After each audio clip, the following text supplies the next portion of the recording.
Hi there, it's Mary Schiller, author and coach of maryschiller.com. And I wanted to jump on here live for a few minutes today. I haven't done a Facebook Live in a while, and something was on my mind. And so I thought maybe what I have to say can be helpful to someone today. So I'm just getting ready to go out on one of my typical daily meanderings here in Paris where I live. It is Sunday and it's right now about 12:30. So I expect that there will be lots of other folks out and about because the weather is cool still, but it's sunny, which is rare here in Paris. Believe it or not, I consider Paris to be sort of a gray city in terms of weather. Tends to be kind of overcast, but today it is sunny. So I'm going to go take advantage of that. I may go over to the Centre Georges Pompidou, which is the Modern Art Museum. I have a membership there, and I love going there and seeing all of the amazing art and just enjoying the space. It's a really beautiful space and honestly has one of the most amazing views of Paris from anywhere. So that's worth the time and the price of admission for sure. So I made a post this morning on my Facebook page that I titled A Wake Up Call. And what happened was last night, right before I went to bed, I think it was last night, my mind has been a bit of a fog since I saw this post, so I honestly can't remember if it was last night or this morning. That tells you kind of what happened to me. But I saw a post by one of my dearest friends in the world. Sorry, hang on. I saw a post by one of my dearest friends in the world, somebody I have known for, gosh, 20 something years now. And we have been very close friends, and it just means the world to me. And they were involved in a really terrible accident where the car caught on fire. Not because of anything my friend had done, but it was something that had gone wrong, and there was an electrical fire in the car. And there was video footage from the news of the car, and it was quite shocking because, oh, that's my cat, Starbucks. The car was just completely totaled. I mean, just burned up and just awful.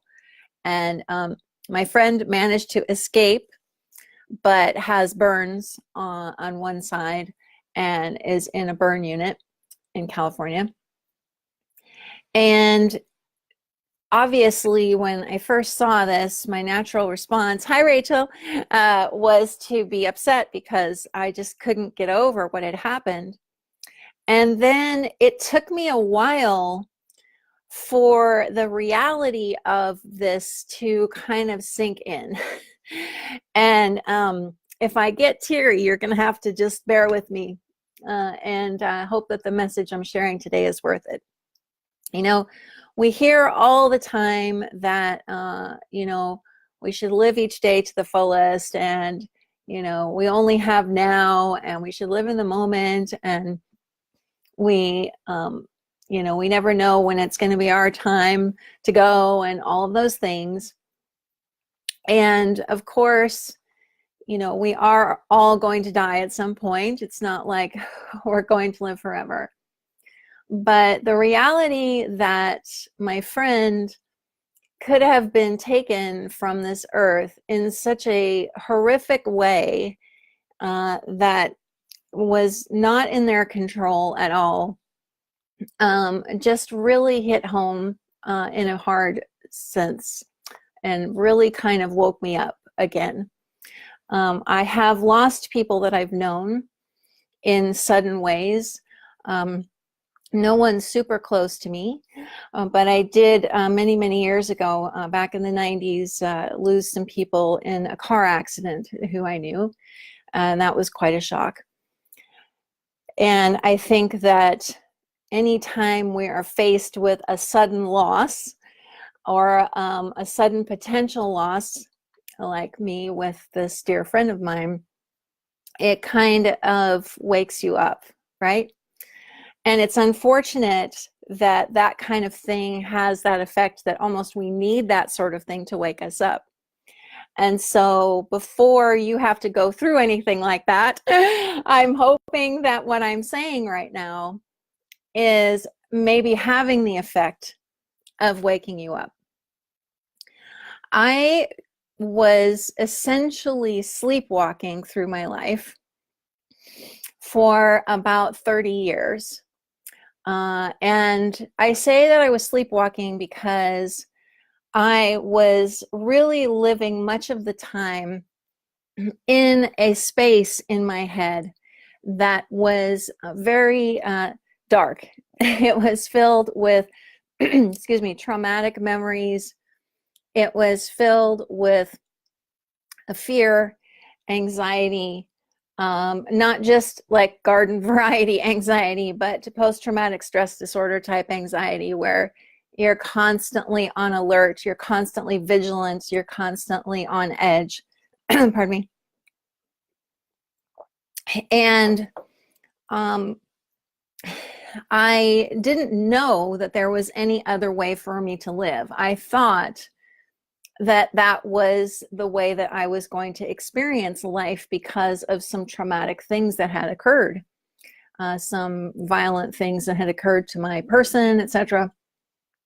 And it wasn't until a few years ago that I woke up from that sleepwalking sensation, that kind of stupor that I had been in, and realized that in actuality, I had unwittingly been doing that to myself.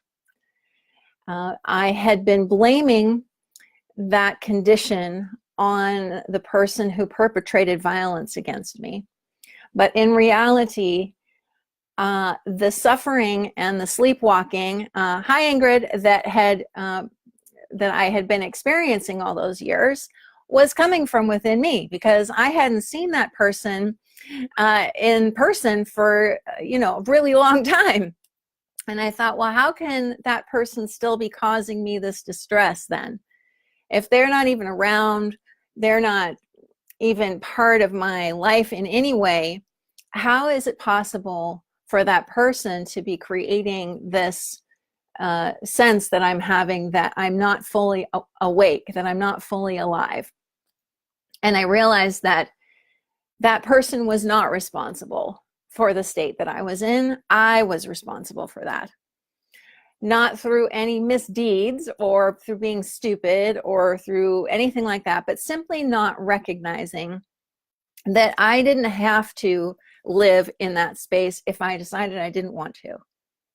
So I woke up. I said, I am really bored with the way my life looks. I'm really bored and frustrated and done with living in fear all the time and feeling really stressed all the time and not feeling like myself. I don't want that anymore. So anytime those kinds of feelings would come over me, I would just kind of go, okay, whatever.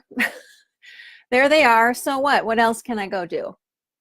And that small thing changed everything for me. Absolutely everything.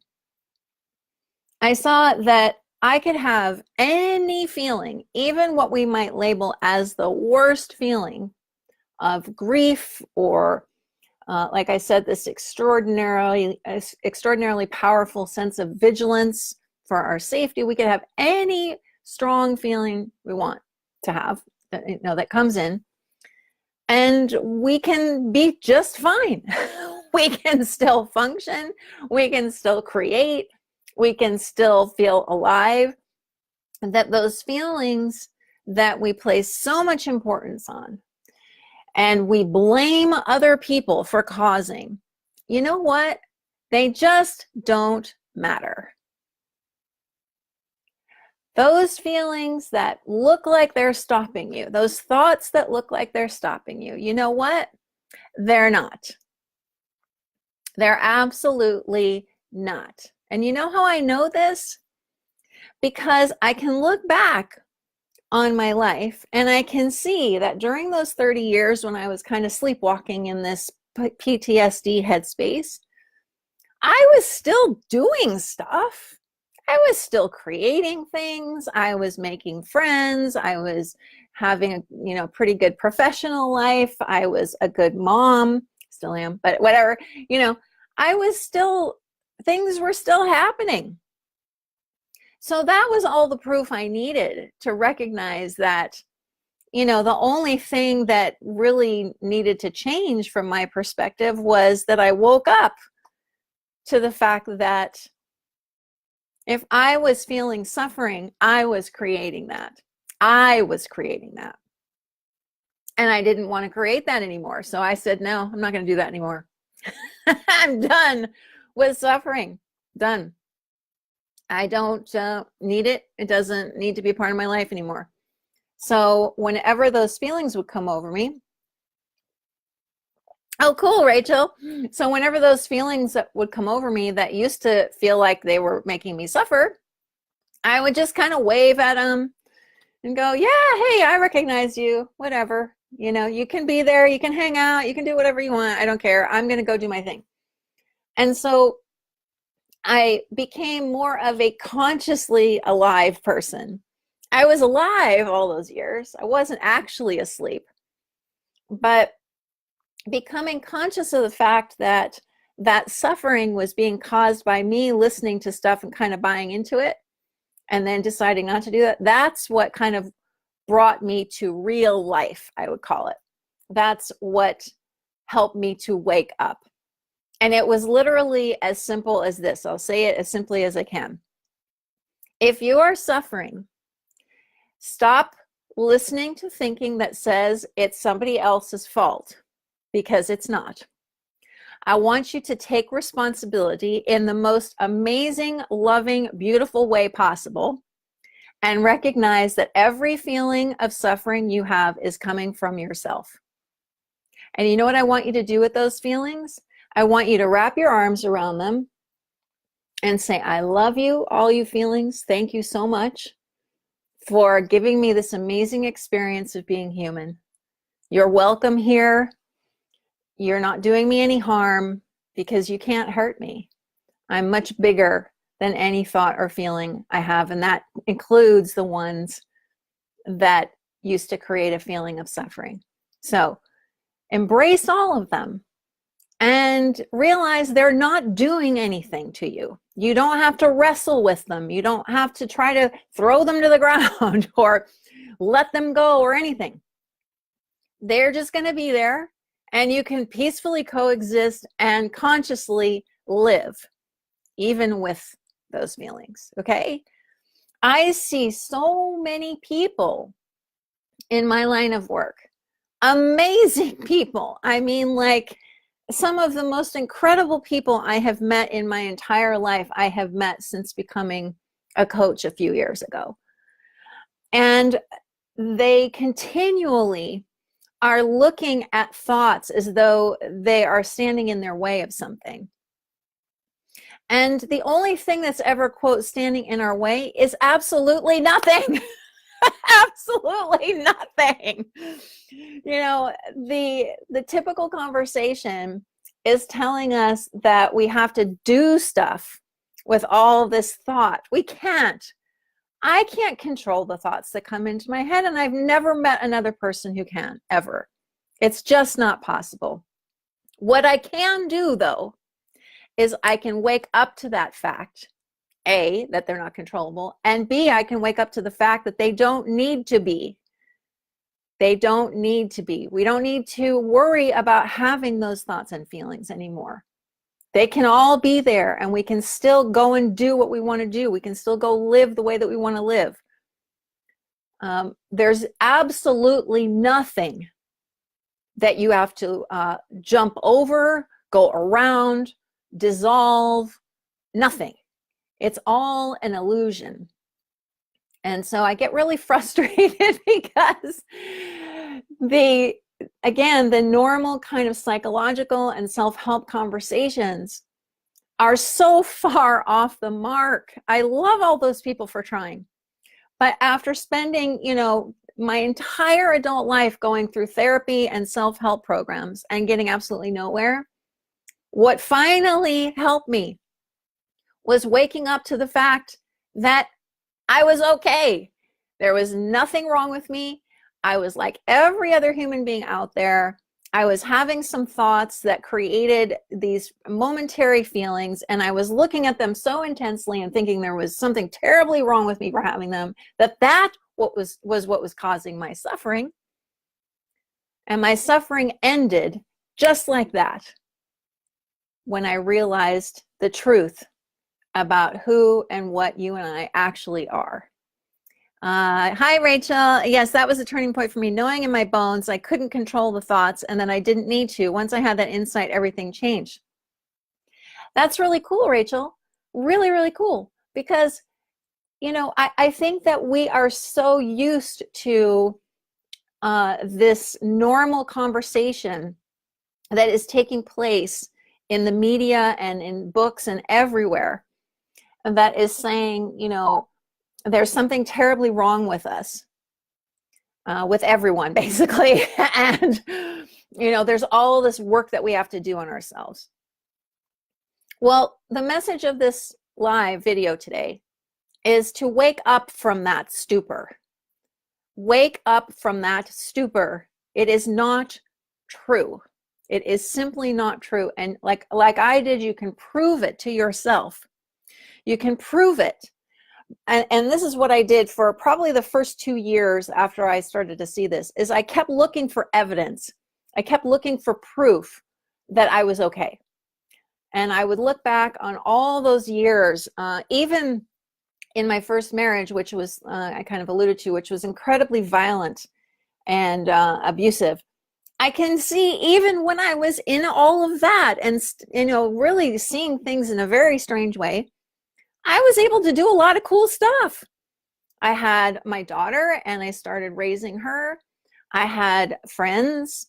I didn't see them all that often because of the kind of control issues that my first husband had, but I still had friends. I was really good at design. I did a lot of things in our home back then that were pretty amazing, I think. I had jobs and I was, you know, very creative and smart and all those things. And then after I left that marriage, I was still being able to create things, even though I was looking at life through this lens of post-traumatic stress disorder, which is, you know, a very distorted way of kind of experiencing things. I was still creating things.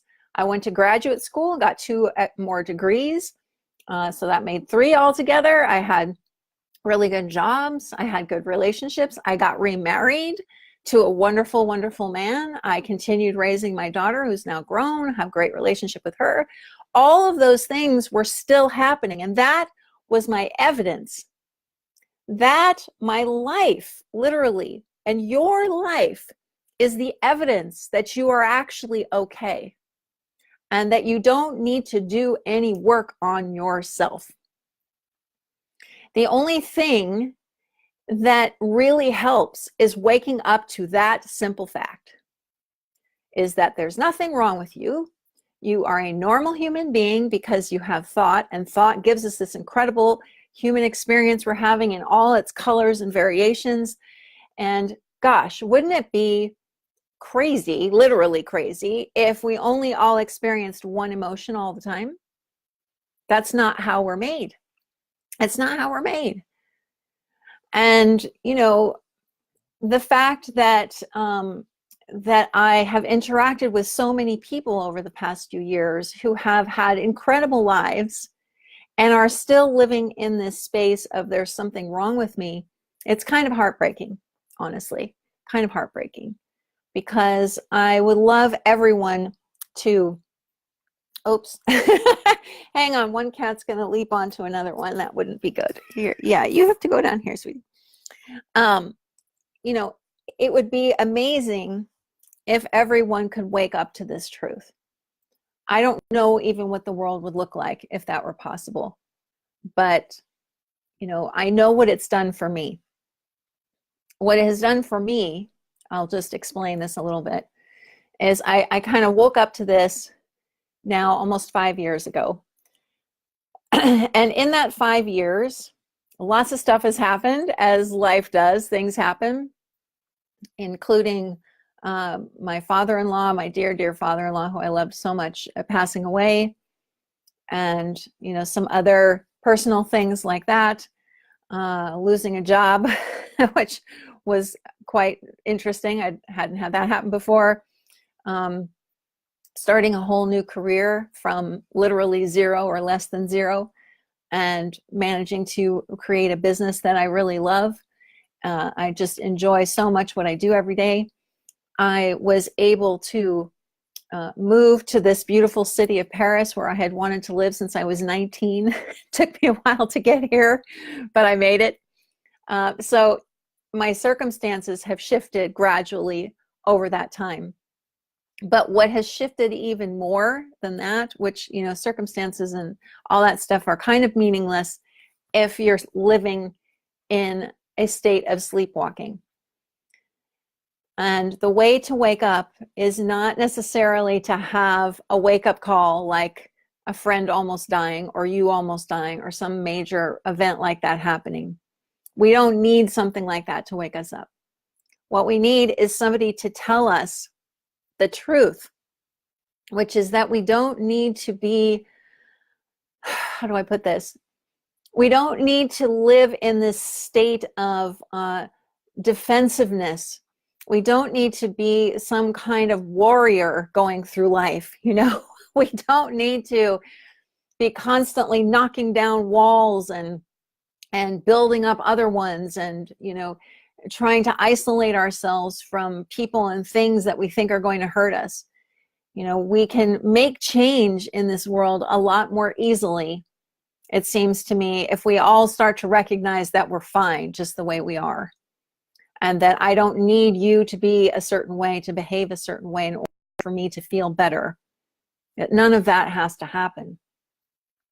When I took responsibility for my own suffering and saw that I had unwittingly been creating it for myself, that was probably one of the most amazing moments of my life. I'd say that and the birth of my daughter were probably the two biggest events of my entire life, because I realized that to end my suffering, I already had.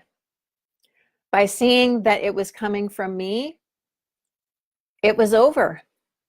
That was it. It was over. Because any feeling after that seemed like suffering, I was like, oh, right, that's passing thought, a feeling that's going to move on in a minute. I don't need to worry about it. I can go do what I want to do anyway. The suffering was over. So, I have struggled to convey that in a way that some people grasp, because I'm going to be just brutally honest with you here. Having been through domestic violence and, being part of that conversation for a little while, some people see that as me, see what I'm saying right now as me, shifting the blame from him to me. And that is so not what I am saying. I don't even really know how to address that, because I'm not talking about his behavior. I'm not excusing his behavior. I'm not saying that people have free reign to go around, choking people and raping them and trying to kill them. And, I'm not saying that at all. What I am saying, though, is that anything that I felt in terms of suffering beyond that was coming from me, because he wasn't even here. He wasn't in the room with me. I hadn't talked to him in decades by that point. Or let's see, how many years had it actually been? When I came across this, I hadn't seen him for 14 years. No, 13 years. And I was still suffering. So, I'm not talking about behaviors that are unacceptable.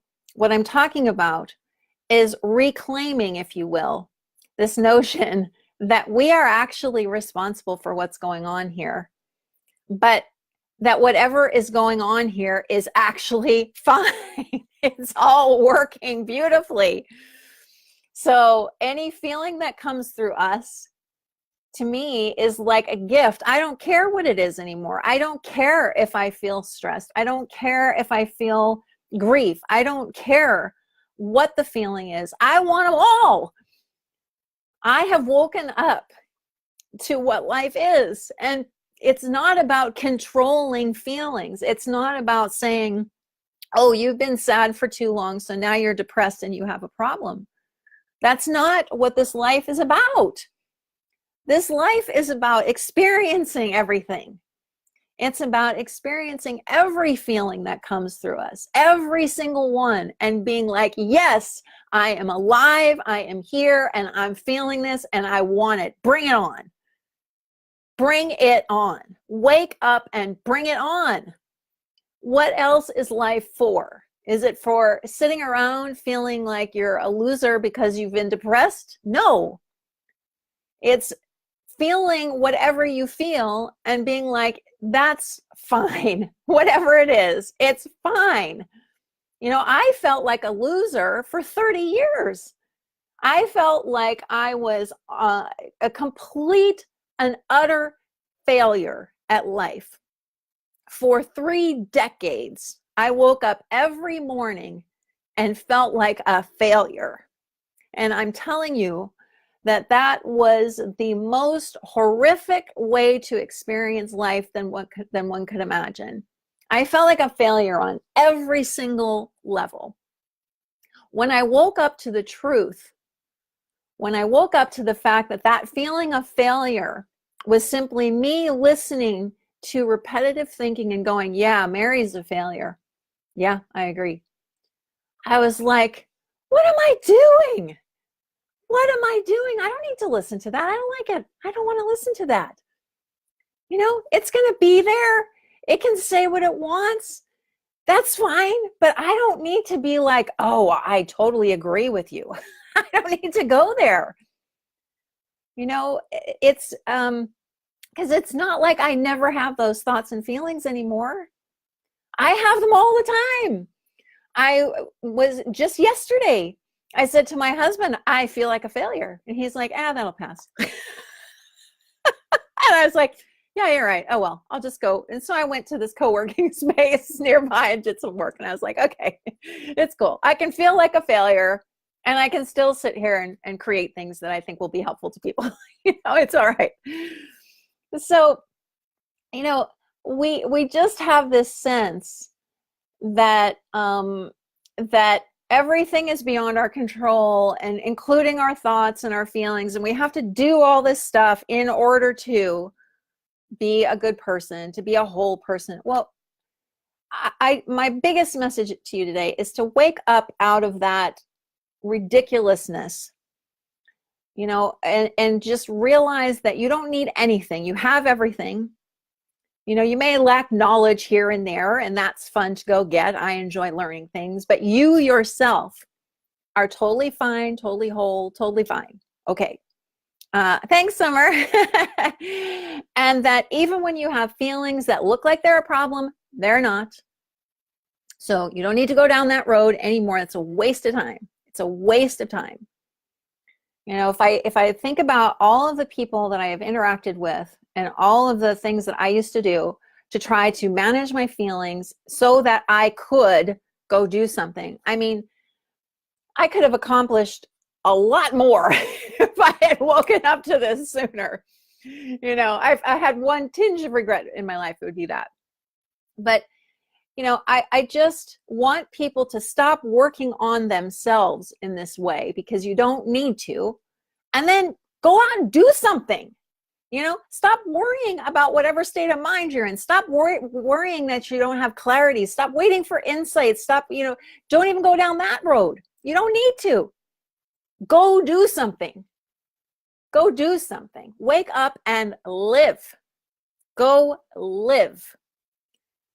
Go do the things that you want to do, because you can do them no matter what state of mind you're in, no matter what your feelings are.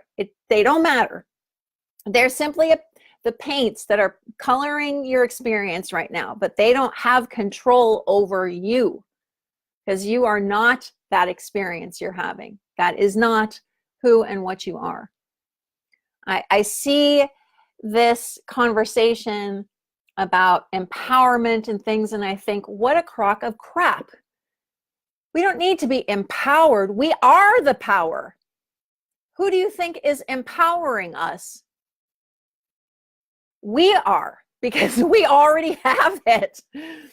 I want people to wake up and stop wasting all this precious time trying to fix something that's not broken. Stop trying to fix something that's not broken. And then your suffering will end just like that. Immediately, it will stop. Because you'll see that this struggle you're having is pointless. Because there's nothing to be fixed. There is nothing to be fixed. We have all these judgments around good feelings and bad feelings and wanted feelings and unwanted feelings, as if, you know, I use this metaphor, as if we could say that certain colors on the spectrum were wanted or unwanted. So, you know, I want more blue in my life, but not as much red. You know, I only like the sky when it's that color, not when it's that color. I mean, how ridiculous is that? It's ridiculous. We don't need to buy into that conversation anymore, because it's not the truth. It simply isn't. And I want to say also, from the deepest place of myself, that I appreciate every single person who tried to help me over the years from a professional standpoint. I really do appreciate what they were trying to do. They were just looking in the wrong direction. If they turned their head a degree this way, they would see things so differently and really be able to help so many more people. So that's another part of waking up that I truly wish would happen.